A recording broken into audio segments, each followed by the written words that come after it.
Hey guys, PikeSnell68 here, and welcome back to my Let's Play of Jak and Daxter the Precursor Legacy. Last time, we went to the Lost Precursor City and did everything there was to do there, raising that little pod over there in a Bioshock-esque exit from the city. This time, we will be going over to that area over there. But first, not get hit by fire. We have 533 precursor orbs, so might as well put them to good use. Boys,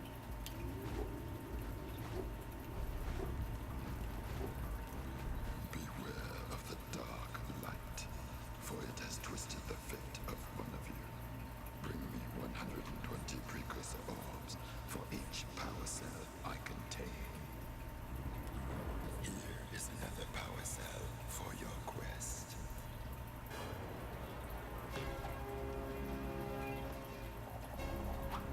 I wonder if they planned the overall story of this For your series from the sacrifice, beginning. I offer you Because some of the power stuff cell. that the precursors say in this game really hints at stuff in Jak 2 and Jak 3. I'm not going to spoil anything, obviously, but if you have played those games, you should know what I'm referring to. So, yeah. Just to make sure. 90 orbs to the warrior, 90 to the gambler, 3 sun scoutflies. Okay. Whoa, yeah! He drove to help me win my way back out of this barrel. Here's the power cell, I promise.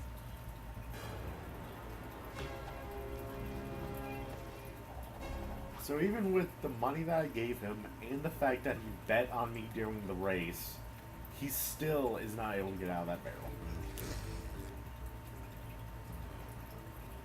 Wonderful. You brought me the precursor.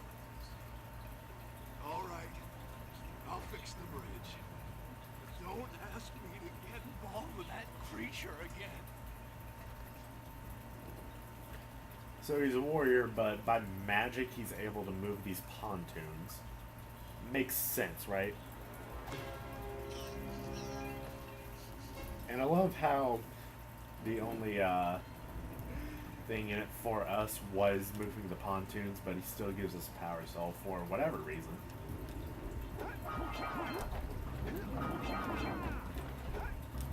Oh, come on, really? Okay, got all the power cells in Rock Village. Or precursor orbs, not power cells. Sorry, Kira, you're just gonna have to wait. We need to go over here to get more power cells. Because we are going for 100%. We're not just out to save the world. We're out to save the world all the way. Completely save the world. I don't know about you guys, but obviously if you're watching this, you have some, oh yeah, Boggy Swamp, by the way. I remember as a kid I used to pronounce it Bogey Swamp. But, as a kid, I was obviously into the, PlayStation 2 platformers, hence why I'm playing this game. But, unlike most kids, I wasn't into the big three. I was only into Jak and Sly. And then while it doesn't constitute as purely PS2 platform, I also played the Tasmanian Tiger games. But regardless of that, yeah, I never played Ratchet and Clank as a kid. I didn't start playing Ratchet and Clank until I got into 6th grade, when I got another PS2 for Christmas because reasons. We lost a lot of PS2s over the years. But Powered up with Yellow Eco. But yeah, I didn't start playing Ratchet and Clank until I was in 6th grade. I only ever played Jak and Sly, and again, Ty doesn't necessarily count as a PS2 platform, but whatever. So, time to address the elephant in the room. Yellow Eco. We've seen blue and green Eco so far, but this yellow Eco, what it is, it doesn't necessarily have that much power, per se, but it does have range, and of course I die in the swamp water. But yeah, it does have a lot of range to it, so you are able to hit stuff from afar and basically have projectile damage against them. Whereas with Jak, you're normally only able to spin and punch. But yeah, you can shoot it normally like this, or you can go into first person mode and actually like shoot with it.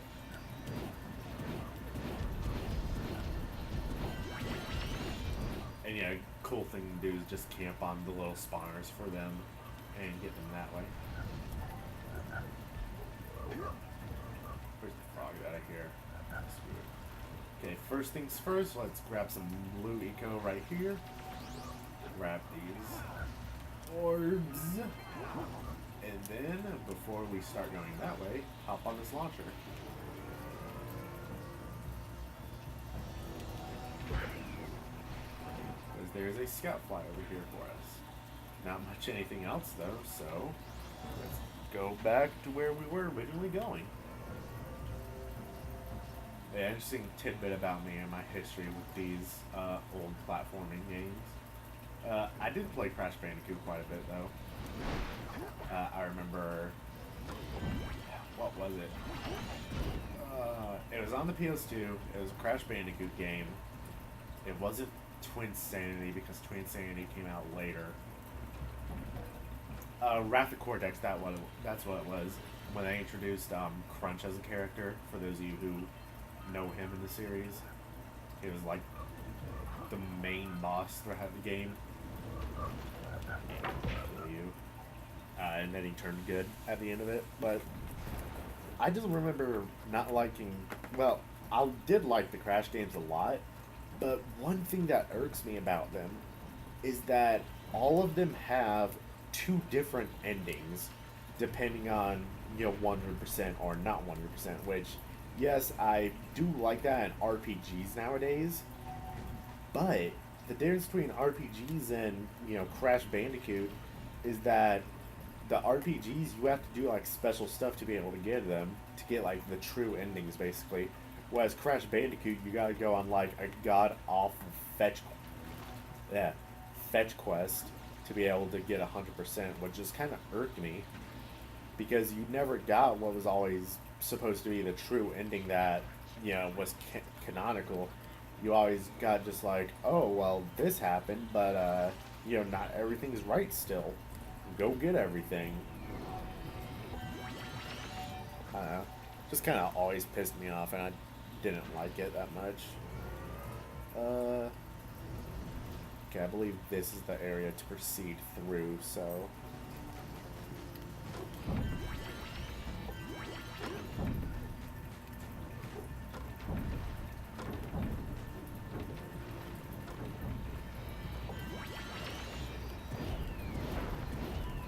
And yeah, just as Kira was saying earlier, there are other eco vents throughout the world, and here's our first introduction of a yellow eco vent.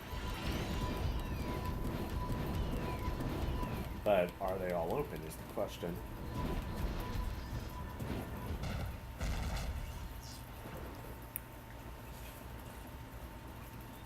Did you see that? Only 3 more tenders to go.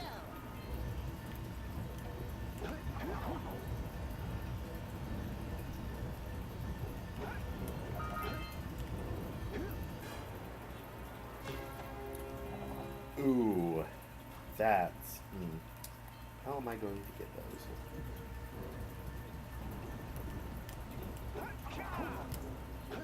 Like that. Zaya's smart.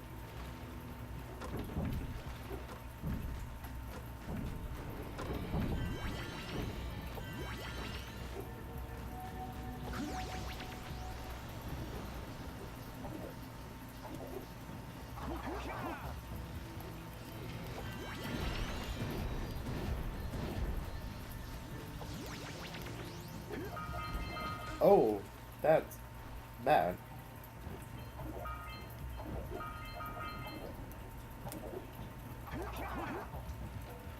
Love how for a little bit that just turns into a 2.5D side scroller. Alright. Would this be 2.5D? Yeah, it would.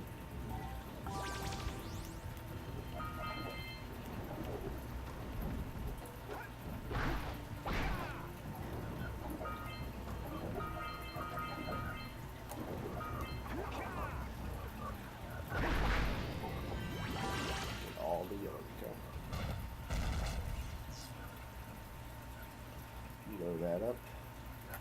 Wow! Only 2 more tethers. Kill him before he becomes a problem.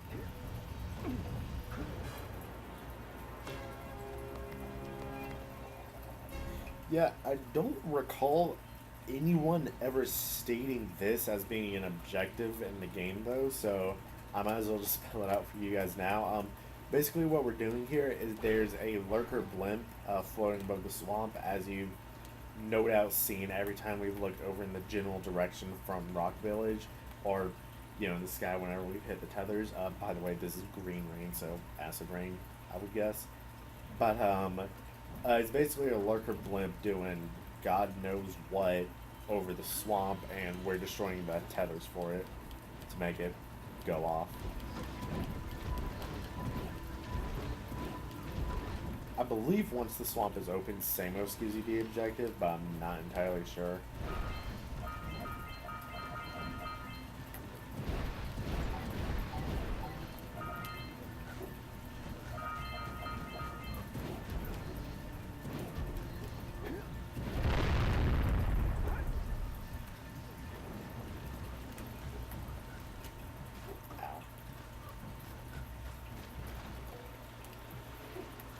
More boxes to blow up. Yippee!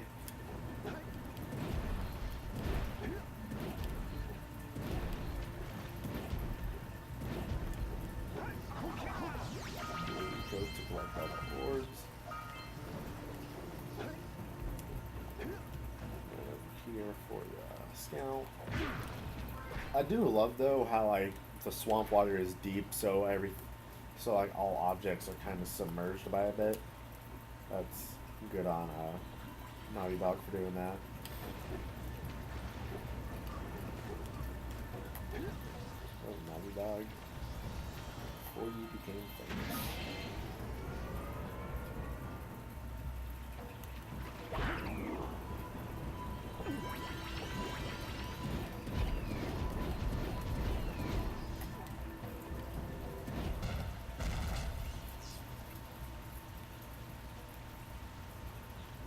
Dirigible's barely hanging on. Let's find the last tether. Dirigible. Who actually uses that term, by the way?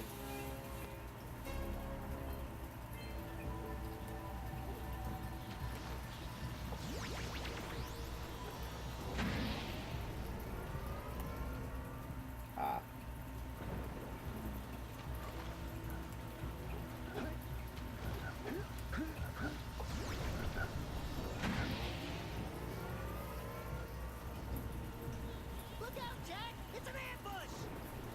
Just reuse the line from Misty Island earlier. Okay.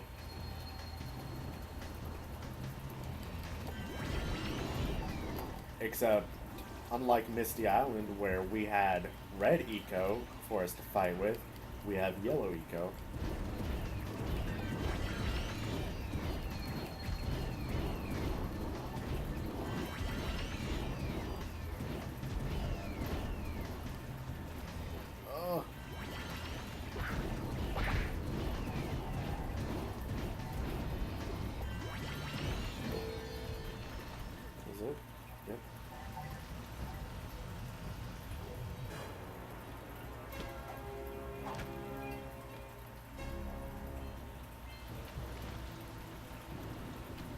What caused those things to go down again? I forget.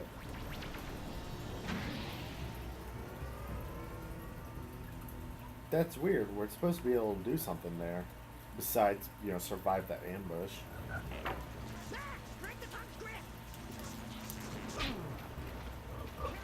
Yeah, that's what those frogs do in case anyone was wondering for whatever reason. They just be assholes. Where's some yellow eco at? Oh, there's that. We're gonna ignore the flut for now and focus on the yellow eco. Yes, I know, flut cool and all, but we need the jello stuff.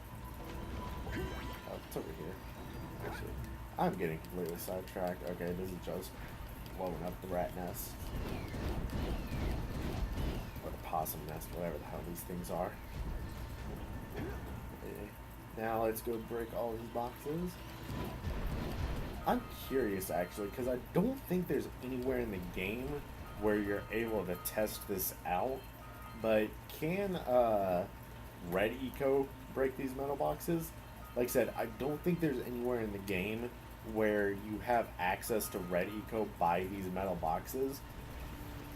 But if there is, I'll try to keep an eye out for it and test it. By the way, 256 hexadecimal. Hey, there's the flip flag. Yeah. I love how I say 256 hexadecimal, even though 255 is the end of hexadecimal, not 256. That's just what Nintendo mainly likes to use in game development for stuff. In fact, a lot of games actually use that 256 as just for like collectibles and stuff. It's actually pretty cool. And yes, I know a bit too much about hexadecimal than I should. I don't think I've ever seen her die before.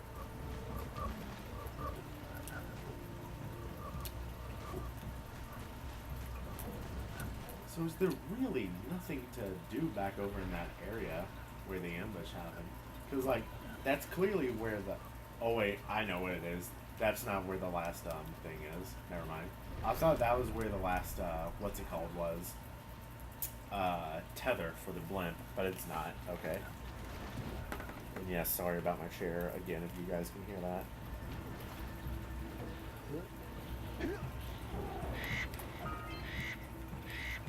Just love how fast she can headbutt shit. This is awesome. Did Kira even mention anything about using her? No. Okay, again, I think Kira and Samos do have unique lines if you do open the swamp and then talk to them. But it's hard to do with Kira because if you do stuff to 100% and get all the power cells in areas before you leave them, Kira will obviously go over to wherever you need to go next to be able to get to the next hub world. So, yeah. It's hard to talk to her whenever you open up the swamp because you might have the 45 power cells by the time you do. I'm gonna drink some water during this.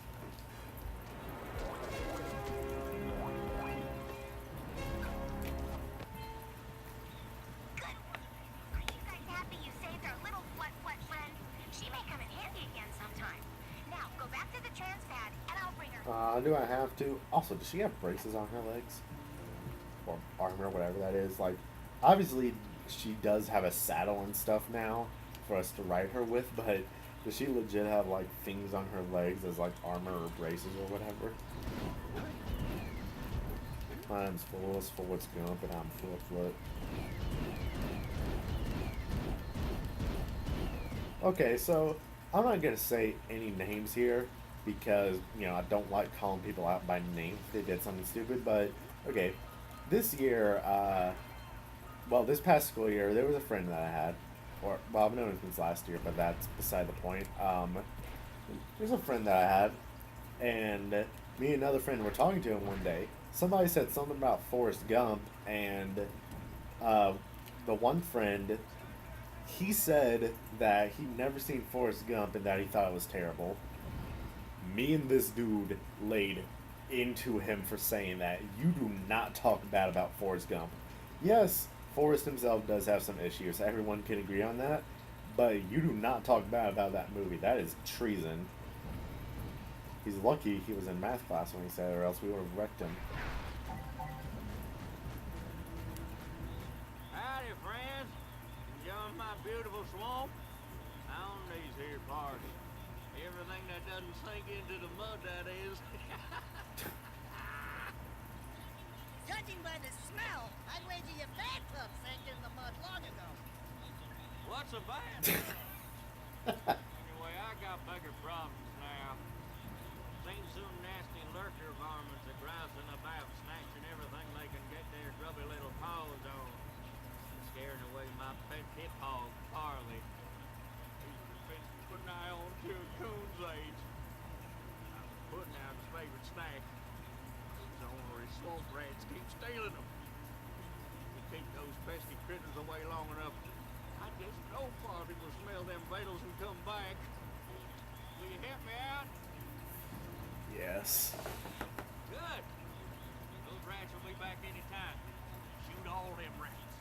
Keep them from eating at least one of them snacks. Okay, I forgot that you can't aim up here. So, this is similar to the fishing minigame from earlier, where it's hard, and what makes it really hard is the asshole redneck ability over there talking.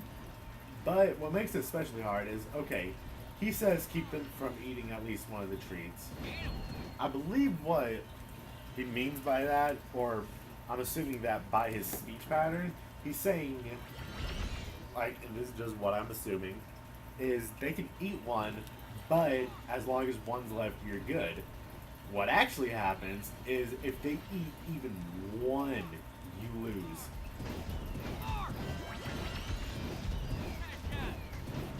Like, it is just so bad. And this, I think they turned auto aim off during this section for the yellow eco. So that I kind of understand because it would make it a bit too easy.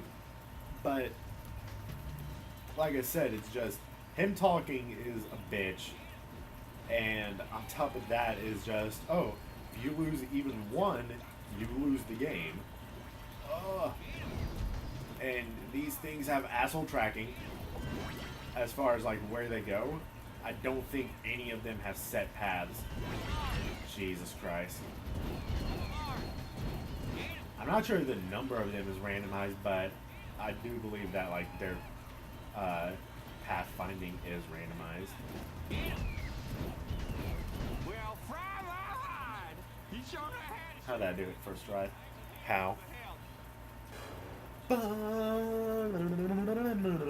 Bum. Aw, his hip hog's back. Does it have a hat on? Yes, it has a fucking top hat on. Wow. Just wow. Okay, first things first, kill you guys because of animal abuse. I do not condone animal abuse. Do not. You are a heartless person.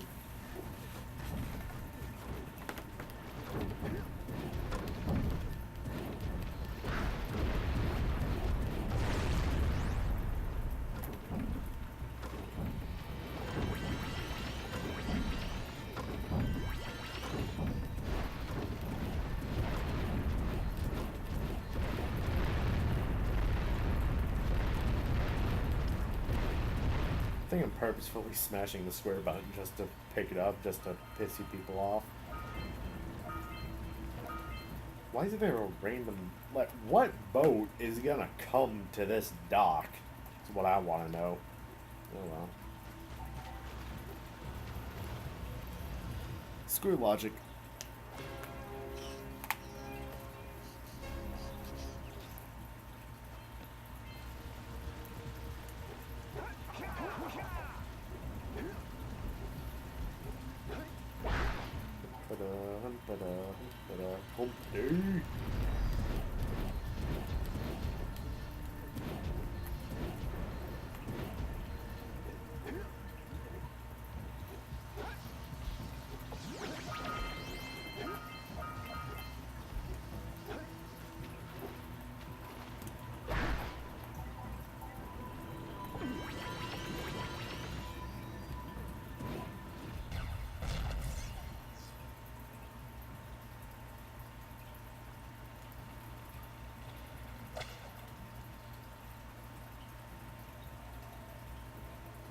Oh yeah, there we go. Good work, Jack. Your uncle would be proud. That was a giant horse from a precursor robot. I've never seen one in such good condition. I can't imagine what the lurkers wanted with it, but we sure didn't want them to get it. If you keep this success up, you'll still fall short of hero. But keep trying.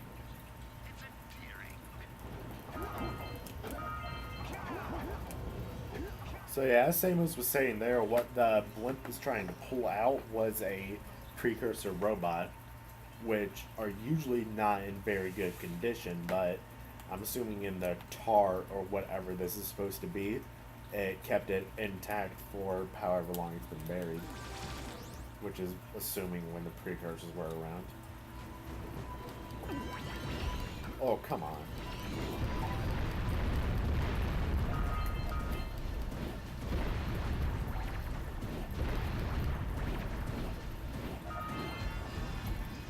Is that everything? Yep, that is everything in the Boggy Swamp. So, we are done with Rock Village and its subworlds. Next time, yes, I know I am ending the video, but this one's been going, but I think this was 10 actually, which is something to say, but next time we will be going over to Kira, seeing what this thing the Blue Sage build can do, and we'll be taking on that guy. See you guys then.